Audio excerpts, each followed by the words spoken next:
What is up, guys, and welcome back. Before we get started, oh man, we're so close to that 18,000 mark. I think we're like 130 subs away. If you guys could push us out there, give us a thumbs up.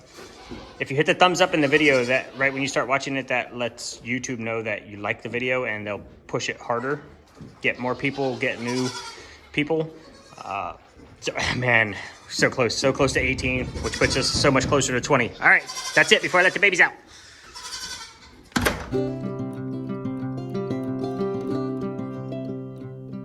Good morning, babies.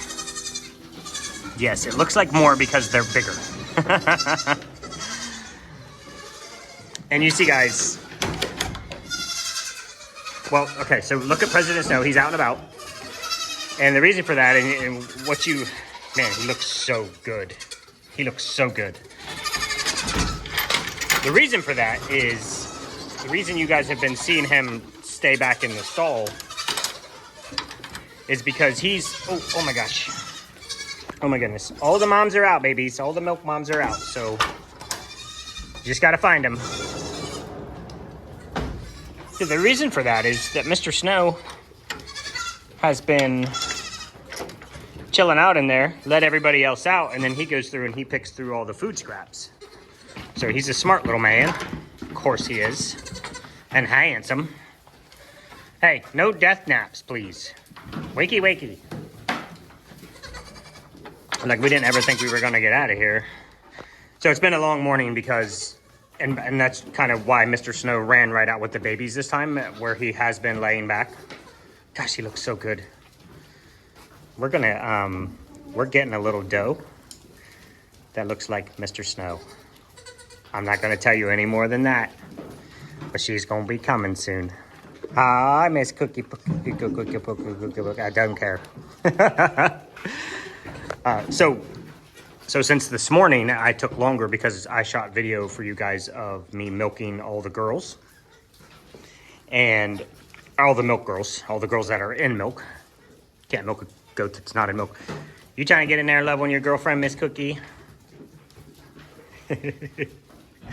He's taking a liking to her. It's just been this weird. You want to go in there with Miss Cookie? She'll beat you up, probably, buddy. But yeah, so it took me a lot longer this morning. So they've kind of pretty much cleaned up all the food in the baby bins. And that's why he was done and ready to come out as well. I got to get water, babies. I haven't gotten that far yet. I mean, that one has water in it. That one has water in it. That one has water in it. Drink out of the one that looks like it doesn't. Yesterday was hot. We were at the craft show.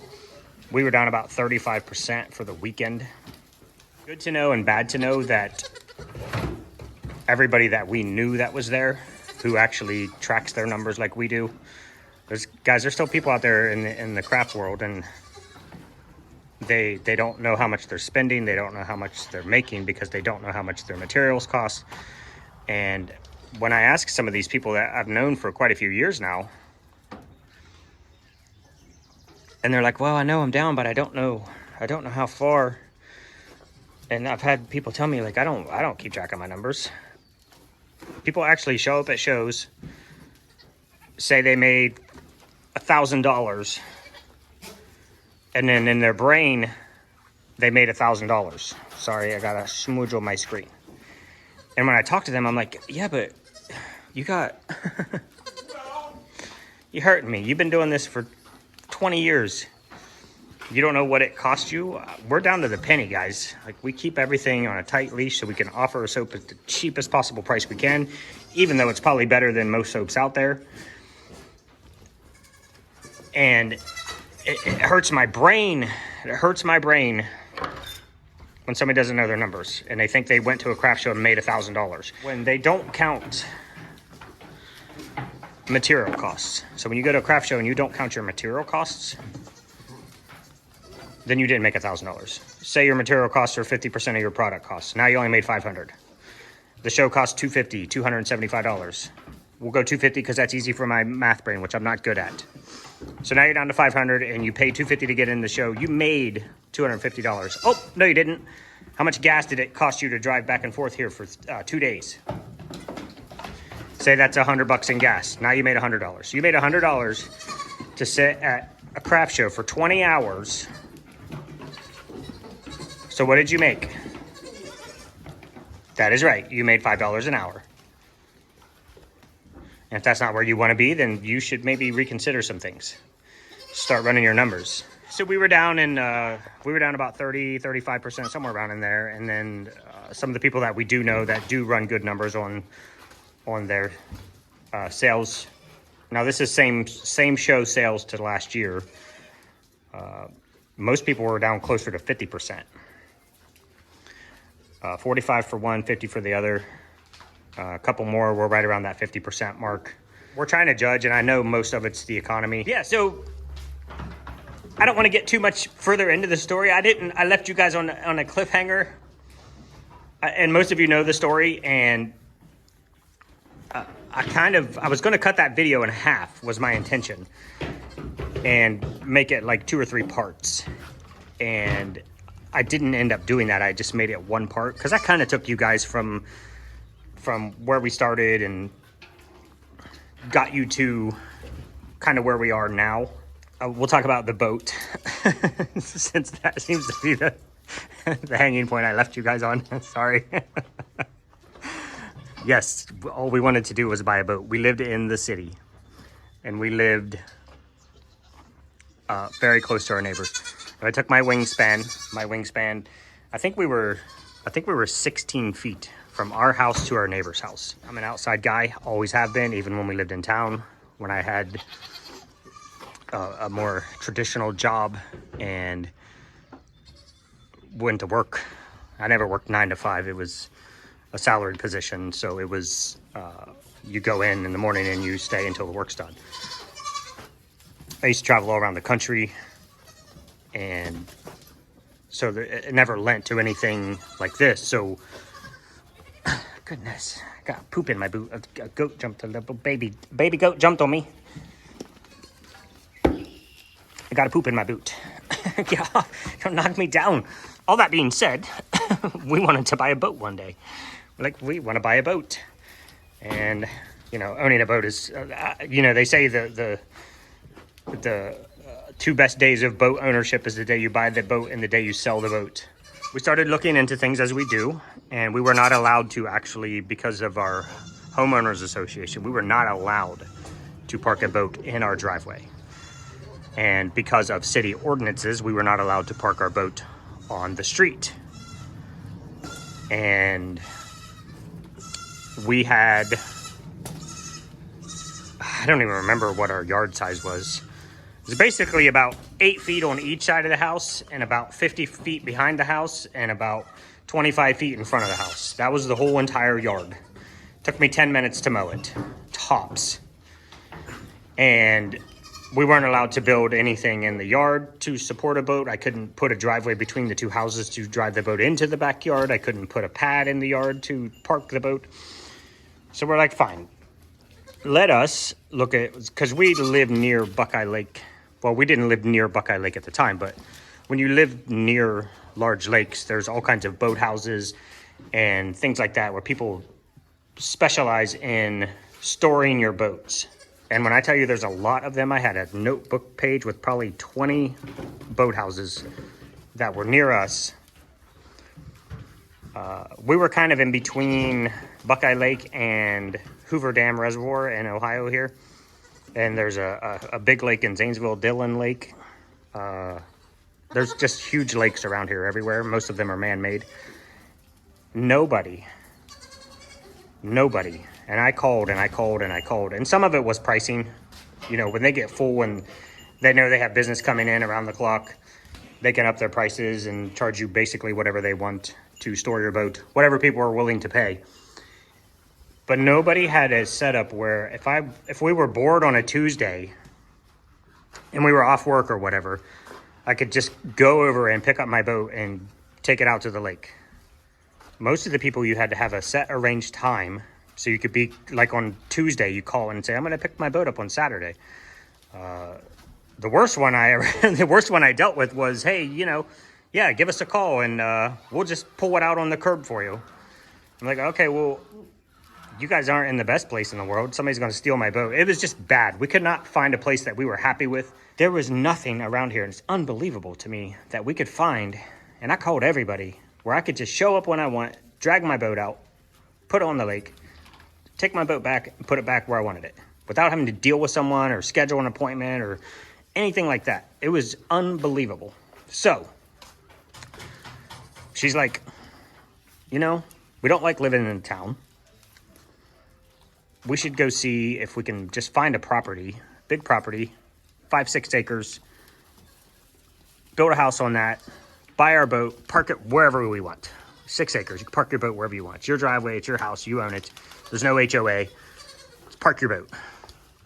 And so, so we did that. We started rearranging things and moving towards finding property, and we searched locally. We searched around us close enough to where we could go to work and not be 3-hour drive or 2-hour commute or anything like that. And let's just build a house, buy a boat. We'll have plenty of land, we can park it wherever we want. So we did that, and we ended up finding this place. And one thing led to another with our son wanting, we're out in the woods in the middle of nowhere with plenty of land. And he had always loved these old English Southdown baby doll sheep. And so we're like, well, we can build a barn, get the sheep, you can have the sheep. And then you guys know the rest of the story from there. So that's from Boats to Goats. That's really, it's not a long drawn out spectacular event. I mean, it took months, probably almost a year before we ended up finding a place to build on. And once we got the sheep and she found the goats, there was no going back. And I've never one day missed not having a boat. Ah, beautiful. And I can tell you, hindsight, of course, I would have missed the last 5 years of my life of not owning these just spectacular, beautiful, beautiful animals. And I just allow your priorities to change in life. We wanted that boat so bad. We went to all kinds of boat yards. We went to dealers, and we waited for, there's a boat season around here where they do huge shows and they bring in all the boats. It's like a huge car show. Or looked around, we actually found the boat we wanted and everything. We had everything kind of lined up, and then we put that on hold. We slowed that down. We said, okay, let's get the property. Let's get it built out. We know what we want now. Once we get everything in place, then we'll get the boat. And here we are. I just say, don't be afraid to change.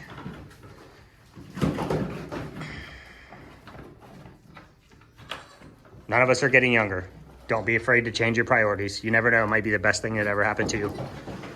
It would be extremely difficult for me to move away from goats. So I think no matter what we do in life, if we drop the soap company and move to Japan, I would still have to figure out how to have goats. It's just one of those things. We'll get her. We'll get him. I thought you were putting twirling about. You guys are awesome. I love the little twirly ones. I don't think we've ever had, all 3 of them. They just twirly twirl. I don't know, guys. So here is the morning milking, and we'll just leave you on that. Impressed with some of the girls, not impressed at all with others. There are so many factors. At the end of the day, from a milk perspective, if you look at, like this, she's a first freshener. I could say, oh, she's a first freshener. She's not doing that well. Blah, blah, blah, blah, blah. Also a first freshener, killing it. Genji shocks me that she is so low in milk production. We'll sort that out. I don't know. But anyway, here it is. You guys have a good day, and we will see you tomorrow. That's from Boats to Goats and Milking Goats.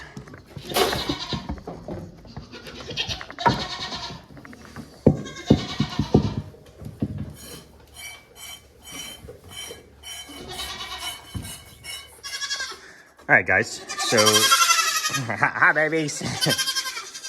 That was Gummy. She's about 11 weeks out from kidding. Obviously, the further out they are from kidding, the milk production drops more and more. She got about right there, which I think is still going to be really, really, really good.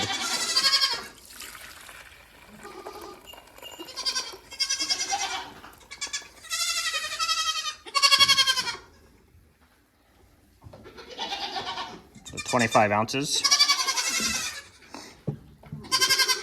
which got to change this out for the peeps that do pounds. 1 pound, 9 ounces.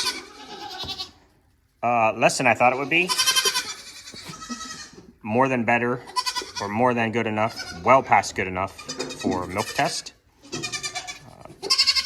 I think pretty much for milk test is the little bit that I know you want to be a minimum 16 ounces or 1 pound per day. So she's still at 1.5 pounds. A little over 1.5 pounds. So that's gummy.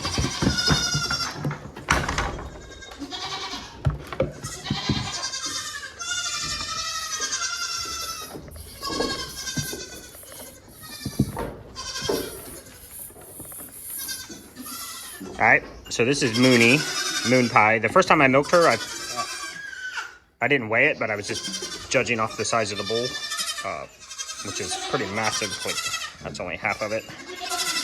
Doesn't look as big on camera. She filled this up to where I had to stop, and then I finished her on the milk machine. And Mooney is about 7 weeks out from kidding. She's dropped a lot more than I thought she would.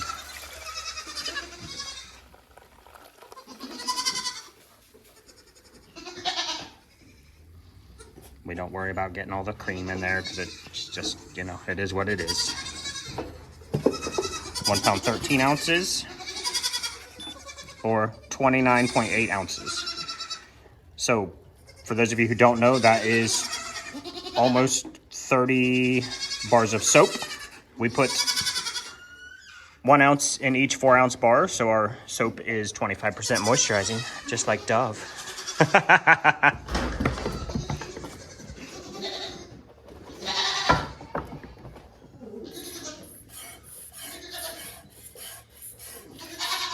Okay, this is Tic Tac. She is almost 6 weeks out.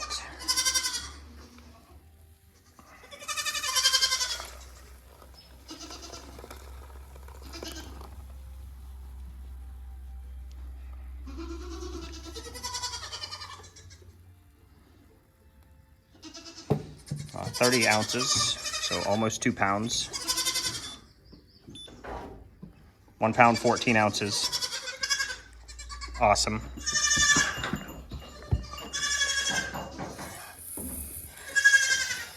Ferrari. Oh my gosh, she milks like a dream. All right, that's Mississippi. That's not good. She is a first freshener. I'm not trying to make excuses. She is a first freshener, and she is still holding pretty hard on me. It doesn't matter what you do. If you shake it, you bump it. I do that. I shake, massage, bump. You know, I do all the things that everybody always says in the comments, like you're supposed to do. Obviously, I know that, and I do that. She's not letting the milk out. I got a few extra squirts out of her, but no excuses. First freshener, holding back. Doesn't matter. This is still not good. She milks like a Ferrari, though, and her milk is like the thickest, butteriest. It's almost like melted vanilla ice cream. It's so thick. Very interesting. It's pure white. Yeah, she's under 16 ounces. So she's under 1 pound. 16 ounces would be a pound, and she is under that. It's interesting.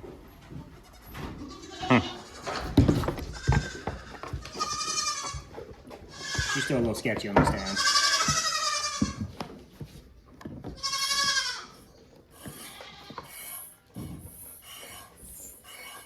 All right. Well, she's probably just over a pound. That's Sparkle. And she's also just at that 6 week mark. But I would expect her to be well above 16 ounces. That's kind of like my hope, my expectation with the girls. There and stay there. Anything 16 plus, anything 1 pound plus twice a day, maintaining. But I know when they're starting low like this, was she at 19 ounces, 19.95, so almost 20 ounces. I mean, it's not gonna hold when we get into June, July, August, September, the further they're out from kidding. So starting higher is better. So I'm not awesomely impressed with Sparkle or Mississippi, aka Gucci Goat. I probably won't be terribly impressed with Frosty Mom either. I know.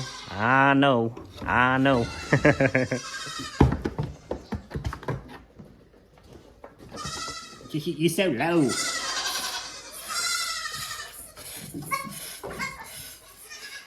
Ah, come on.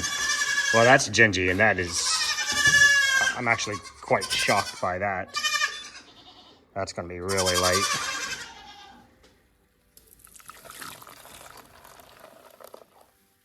What the crap? Okay, well, that's not good. All right. I'm going to have to stall her by herself, make sure she's getting all her own food. I would never expect that from Ginge. Interesting. Okay, well, there's things we can do. Start boofing up her food. Start... Hi! Babies are cuter.